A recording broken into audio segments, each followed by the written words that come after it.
Namaskar, welcome back to Media Scan. 10 deaths, 3,000 odd people injured, and more than 4,500 rendered homeless, shelterless. We are not talking of a war zone. This is the situation in West Bengal just days after the results for the Lok Sabha polls came out.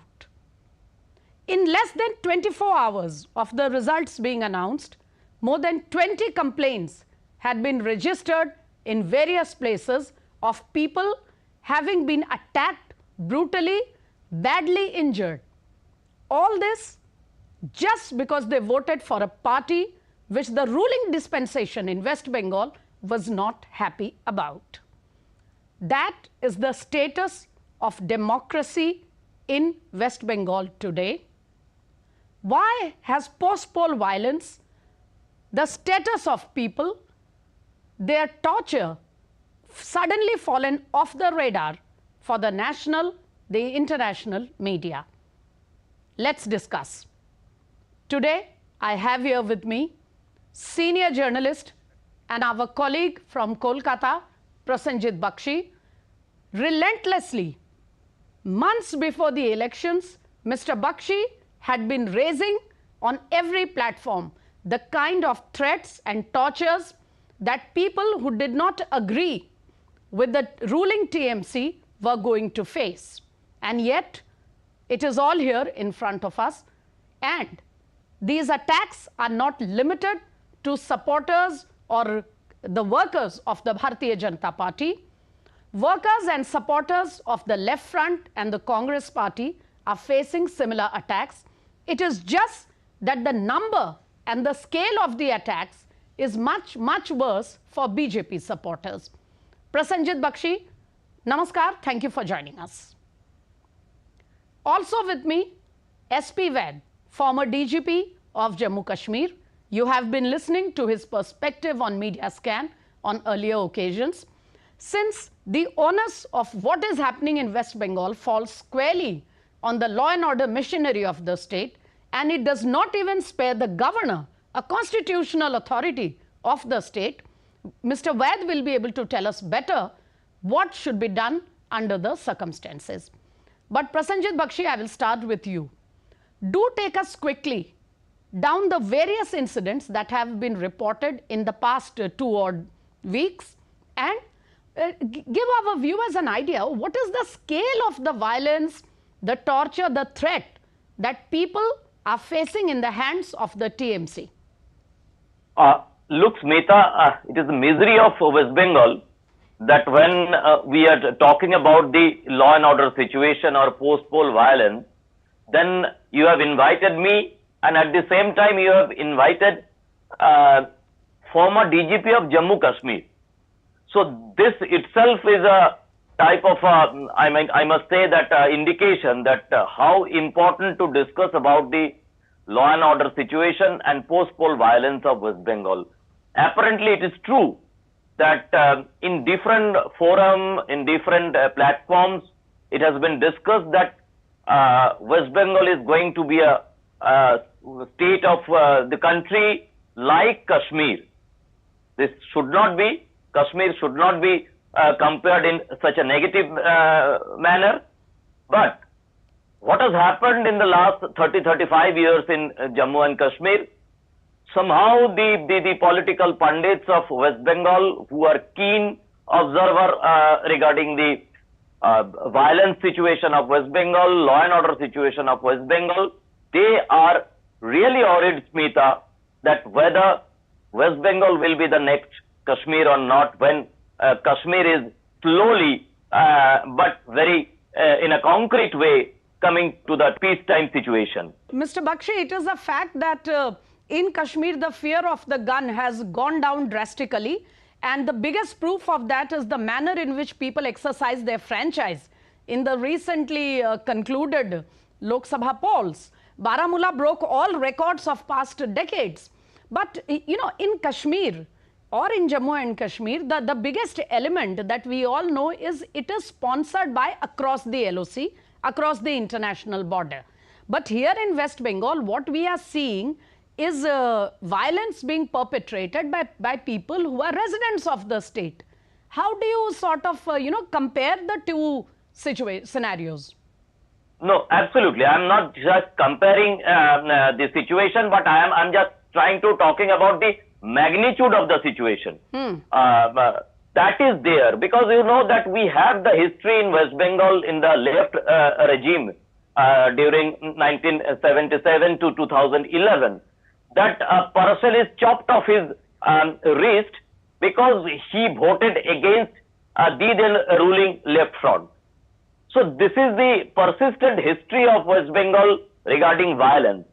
But this time, since 2011 until 2024, what we are observing that as a whole, Trinamool Congress, which is the present ruling party of West Bengal, the crime, the violence has become a structural character of this political party, and this crime and violence is designed from the local party offices.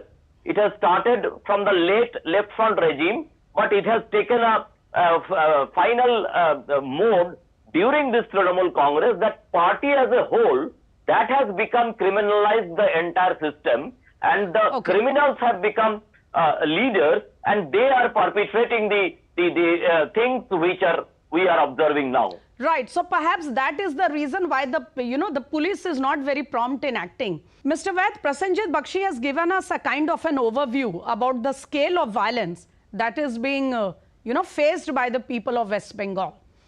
Earlier, there was a kind of a situation when people were scared to come out and complain.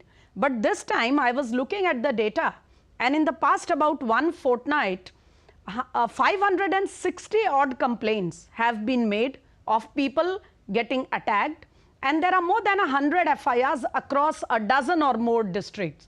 So people are coming out to raise their complaint, and yet it is 14-15 days, the attacks are just not stopping. What does this tell us about the police in West Bengal, sir? This is total breakdown of law and order, Smita ji, namaskar. I see this as a complete breakdown of official machinery, and in fact, the police should have swiftly acted. This is not acceptable in a democracy, that if you vote for a particular party, or if you don't vote for a particular party, after the polls, the other party goons will attack. And if something like this happens, immediate action should have been taken swiftly by the local police of Bengal. And if it doesn't act, I had seen the statement of Calcutta High Court threatening the state government that if you don't stop this, we will deploy central forces for a very long period. And I think even investigation should be taken up by the central. You have central forces, you have central investigating agencies like NIA, like CBI, and the High Court is within its powers to give investigation of such cases if cognizance is not taken by state police. Because I find complicity of the state administration, particularly the political administration of West Bengal, and this is absurd. In fact, I personally feel why central government is not issuing warning to the Bengal government. You can't allow your people to be, citizen has a right for life and property. Women are being raped. Murders are taking place. The people who are voting for a particular party are being attacked. This is not acceptable in a democracy.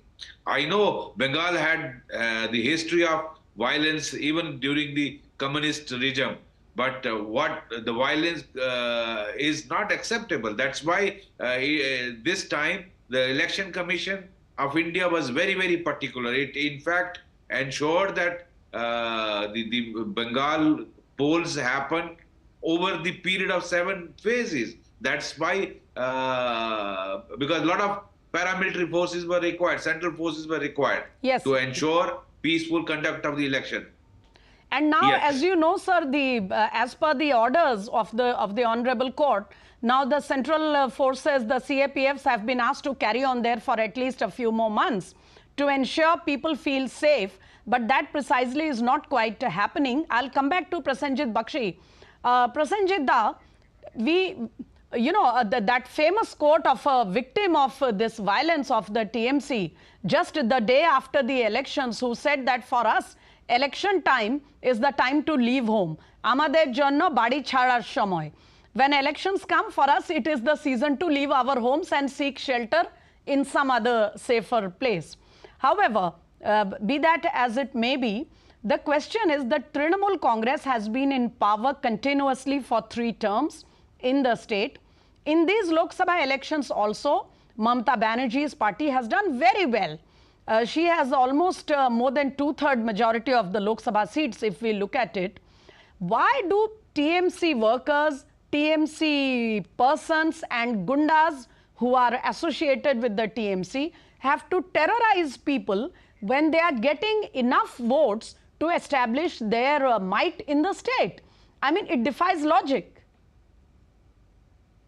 Right, Smita. Look, I need to say something.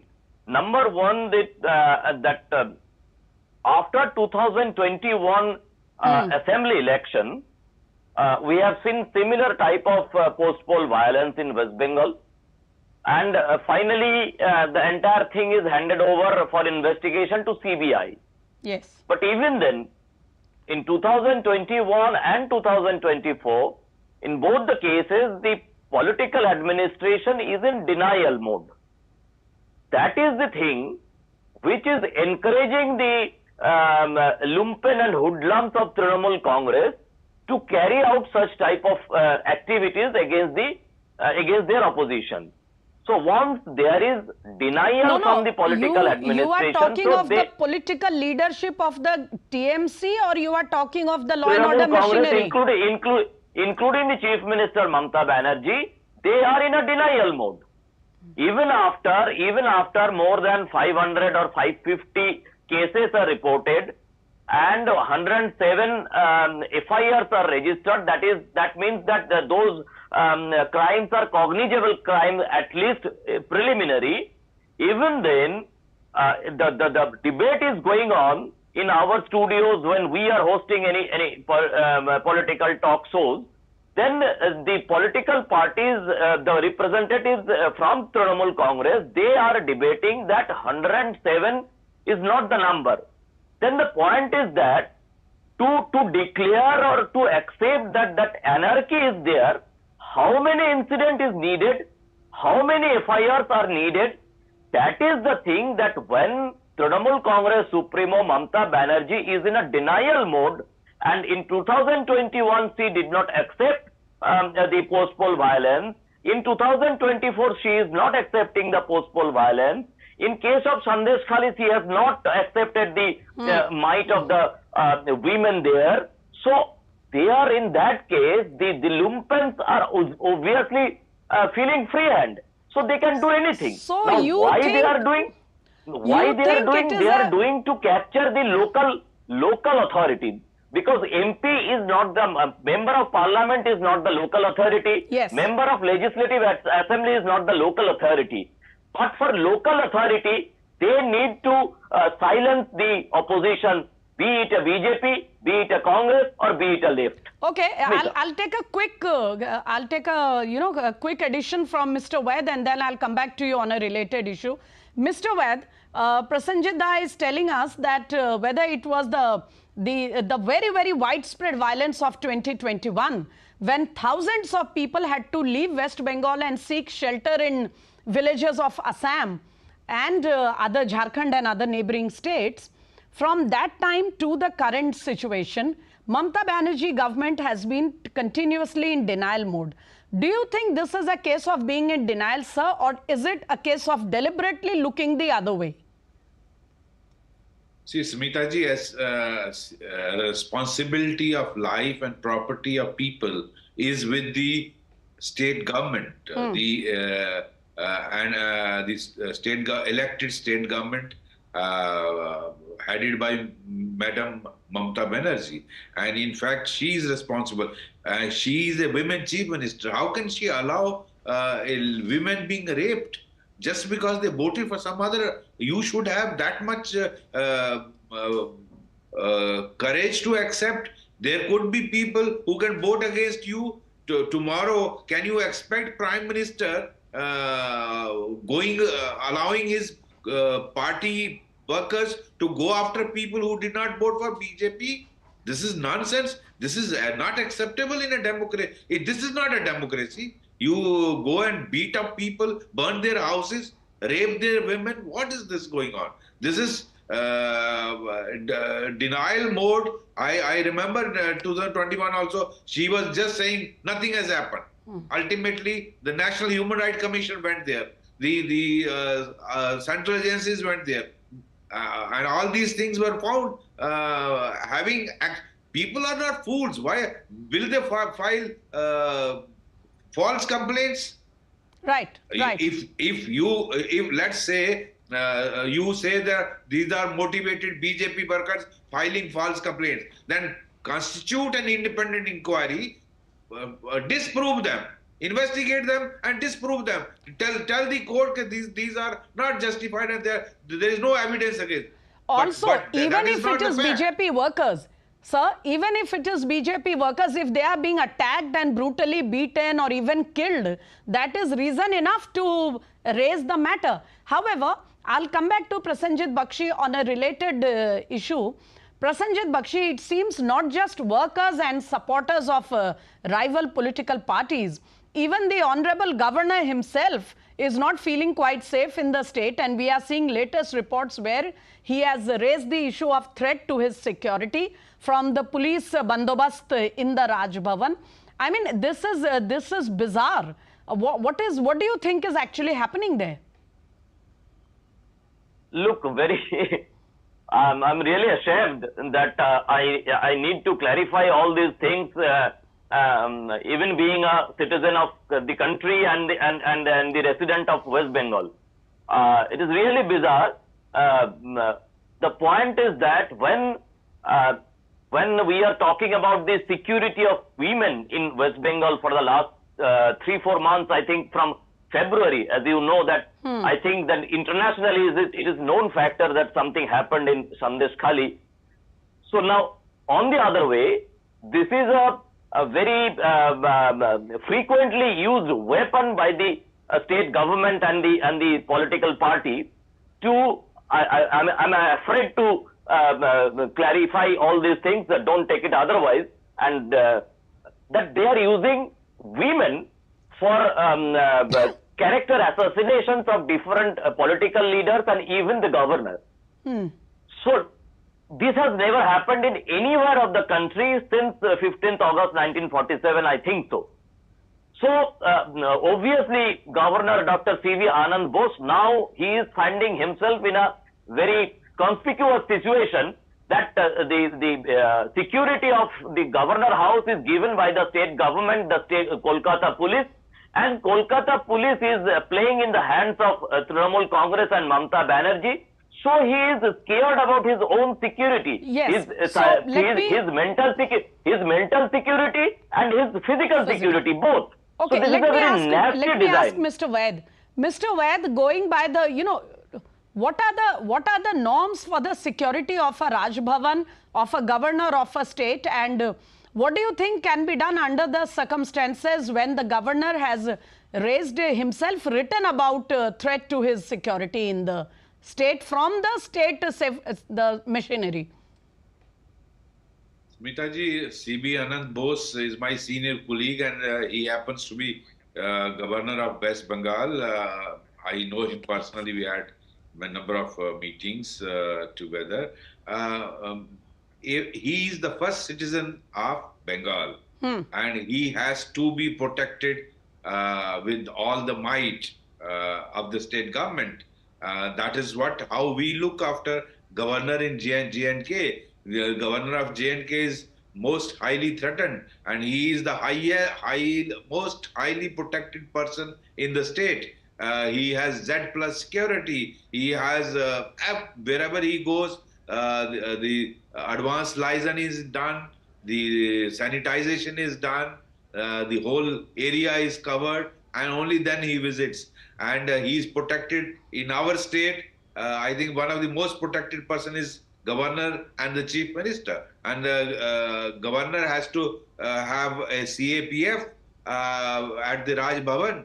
And I saw, I remember having seen reports about him writing directly to the chief minister about his own security. Imagine the state of affair, a governor, where first citizen of the state does not feel secure, writing about, I think, West Bengal police or Calcutta police. He said, please remove them. I have certain issues about they protecting me, and I think the chief minister should have immediately met the governor and addressed this issue. Yeah, And but unfortunately, unfortunately, the chief minister is not too keen to meet the governor there. That is another side of the story. But I am afraid, Mr. Vaid, we cannot dwell on this question anymore. I just have a quick a minute to come back to Prasenjit Bakshi for a very quick question. Prasenjit Bakshi, you have given us a detailed picture of what is going on in the state of your residence. We have also seen things about the governor's security, etc. However, in the middle of all this, why do you think the national media and even the global media, which has expressed so much concern about the so-called downsliding of democracy in the Modi regime, why is the violence in West Bengal suddenly gone off the radar for our media? Let me tell you one thing, that West Bengal in other way, when the international media or even the certain section of national media, when they concern about the other parts of the country, they must be very much focused. If they have any nationalism left for within themselves, or for the international media, if they are really concerned about the democracy, West Bengal is one of the most sensitive states of the country, and where we live in 3 international borders. We live in a state where Myanmar is controlled from Calcutta, where the Tibetan-Chinese border is controlled from Calcutta. So this West Bengal is one of the major. Even I'm really sorry to say, as Mr. Baid is there, that even then he was a super cop in J&K, but even then West Bengal is much more sensitive in terms of international issues, because the 5 international countries are adjacent to West Bengal. So thank you, Prasenjit. I think I'll have to stop. We'll have to stop media here. must be careful about West Bengal. Yes, and meanwhile, the matter continues to be in the hearing of the Honorable High Court in Calcutta. So we'll have to see if the fear of the court, the orders from the High Court may have any impact on the state police, and whether paramilitary is allowed to do its work. There are a lot of questions which are still left unanswered. But I am afraid for this episode, we shall have to put a wrap on this conversation here. Thank you very much, SP Vaid, for explaining all those details to us about the security setup. And Prasenjit Bakshi, please keep an eye on what is going on. Thank you, gentlemen. Viewers, the events in West Bengal, the harrowing post-poll violence may have gone off the radar for the national and the international media, but people continue to suffer. They are being driven out of homes, attacked, even killed. The state police has not covered itself in glory at all, but the question remains, what about the state government? Are they just unable to handle the situation, or they are preferring to look the other way? Think about it. We'll be back next weekend with another topic of the country, of the global arena. Till then, namaskar.